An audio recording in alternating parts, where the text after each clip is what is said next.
রাইত night duty করে ঘুমাইতে ঘুমাইতে লেট হয়ে গেছে, তাই আজকে গোসল করার যাইতেছে। কতক্ষণ আগে তো হয়ে গেল। তো এখন সে গোসলের যে আমরা যেখানে গোসল করেছে ওইখানে যাইছে। সে যাওয়ার পরে দেই যে ছোট ভাইয়ের সাথে দেখা হয়েছে যে ছোট ভাই গোসল করতেছে। দে সে পানি ছাইরে এখন বাথরুমে যাবে। আমরা বাথরুম করার পরে এই যে আমি ছোট ভাইয়ের সাথে কিছুক্ষণ কথাবার্তা বললাম, তো সে গোসল টোসল করতেছে। তো ব্যাচেলার তো জীবন তো বুঝেনি কিভাবে গোসল টোসল করতে হয়, কিভাবে থাকতে হয়। ছোট ভাই বড় সাইকেল সবাই একসাথে থাকতে হয়, স্ট্রাগল করতে হয়।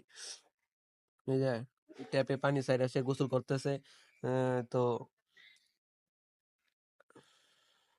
এই যে আমার ছোট ভাই, আরেক ছোট ভাই এবার এবার গোসল করানোর লাগে রেডি হয়েছে। তো গোসল করতেছে, পানি টানি দিতেছে, সাবান টাবান দিব, এখন পানি টানি দিব। তো আমি এখন গেলাম তার সাথে একটু আমোদ করলাম আর কি, মজা করলাম, তারে পানি ছিটাই ছিটাই দিলাম। এবার তো ঠান্ডা হয়ে গেছে, শীতকাল তো অনেক ঠান্ডা, তো ঠান্ডায় এখন সাবান দিয়ে গোসল টোসল করবো। তো এখন এটাই বাস্তব। I love you two